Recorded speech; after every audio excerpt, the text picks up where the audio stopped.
আচ্ছা, কোশ্চেনটা দেখেন, এটা খুবই খুবই খুবই গুরুত্বপূর্ণ। এটার মধ্যে ট্রিপল স্টার, মানে 3টে স্টার, 4টে স্টার, 5টা স্টার, 10টা স্টার দিয়ে রাখেন, কোনো সমস্যা নাই।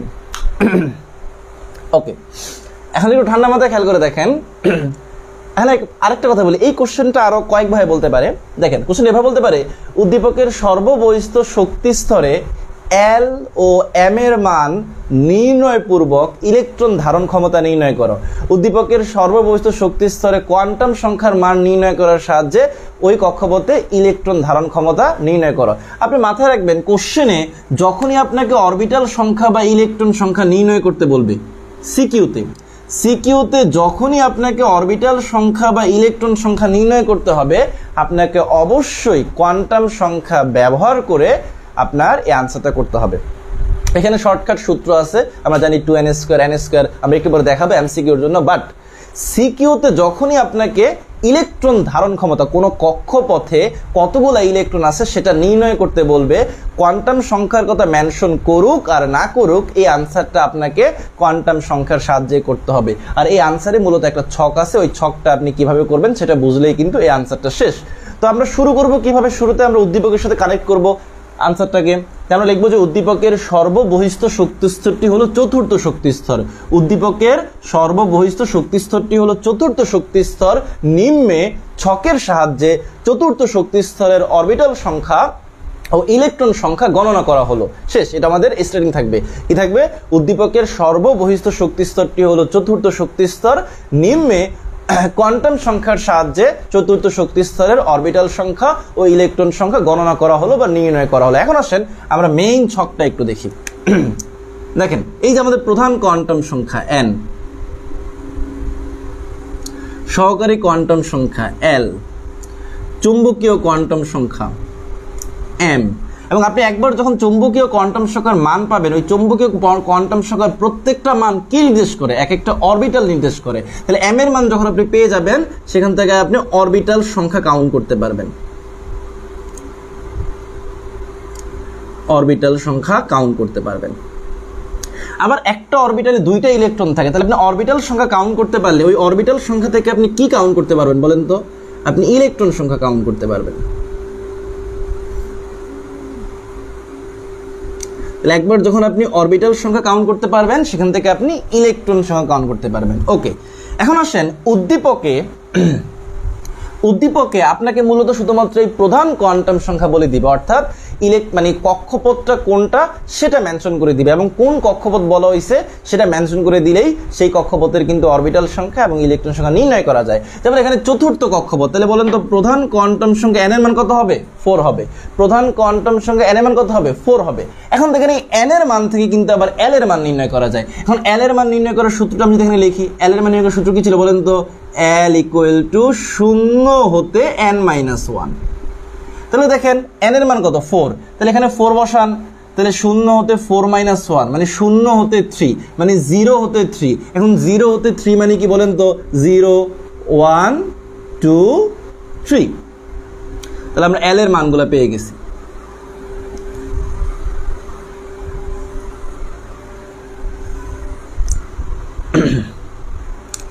এখন একটু খেয়াল করে দেখেন, l এর মান থেকে আমরা আবার m এর মান নির্ণয় করতে পারি না? একটু আগে আমরা বলছি, দেখেন m এর নির্ণয় সূত্রটা কি ছিল? -l হতে 0 সহ +l। তাহলে l 0, m 0। তাহলে l 1 হলে m এর মান কত হবে? -1, 0, +1, -1, 0, +1। তাহলে পরীক্ষার মধ্যে যখন এই ছকটা করবেন, অবশ্যই মানে ছকটা কলম দিয়ে করলেও হয়, কেমিস্ট্রির চিত্র, ছক, হাবিজাবি এগুলো কলম দিয়ে করলে হয়। বাট যেহেতু খাতাটা পরিষ্কার পরিচ্ছন্ন আর আপনার অ্যাপিয়ারেন্সটা অনেক বেশি ইম্পর্টেন্ট, আপনি চেষ্টা করবেন পেন্সিল দিয়ে সুন্দর করে ছকটা করতে, ঠিক আছে? তো এখানে 2, তার মানে -2 হতে 0 সহ +2, তার মানে কি কি থাকে? -2, -1, 0, +1, +2, -3, -2, -1, 0, +1, +2, +3।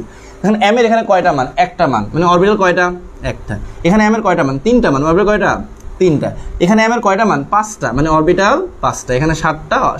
তাহলে মোট অরবিটাল যোগ করেন 1, 3, 4, 5, 9, 7 কত? 16। আবার একটা অরবিটাল ইলেকট্রন কটা থাকবে?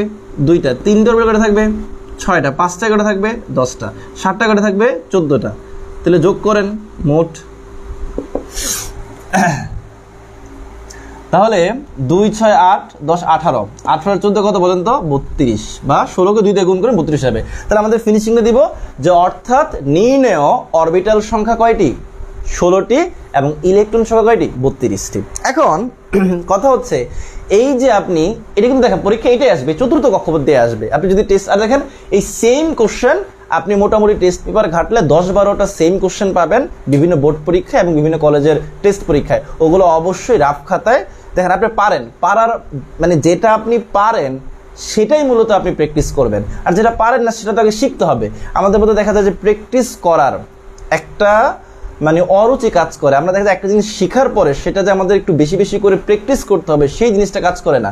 আর এই পরীক্ষার আগের 2 মাস সময় এটা খুবই গুরুত্বপূর্ণ সময়। এই গুরুত্বপূর্ণ সময়টাতে আপনার 2টা কাজ বেশি বেশি করে করতে হবে। সেটা হচ্ছে আরপি, একটা হচ্ছে আপনার রিভিশন, আর একটা হচ্ছে প্র্যাকটিস।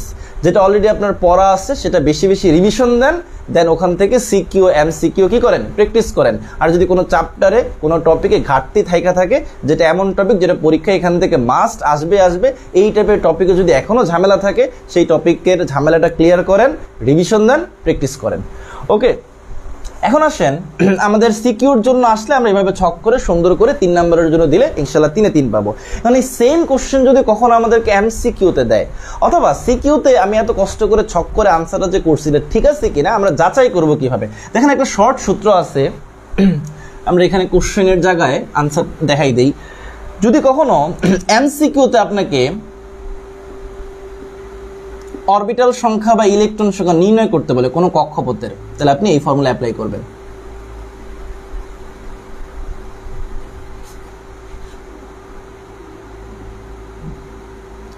অরবিটাল সংখ্যা হচ্ছে n² আর ইলেকট্রন সংখ্যা হচ্ছে 2n²। তাহলে দেখেন 4 4 16 মিলছে? 4 4 16 কত? 32 মিলছে? ওকে, তাহলে এমসিকিউ তো যদি আপনাকে বলে যে চতুর্থ কক্ষপথে কতটি ইলেকট্রন থাকতে পারে? 32টি। এই 2n² ফর্মুলা অ্যাপ্লাই করে দেন। আপনাকে বললো যে তৃতীয় কক্ষপথে কতটি অরবিটাল থাকতে পারে? 3² মানে কত? 3 3 9 মানে 9টি। ওকে।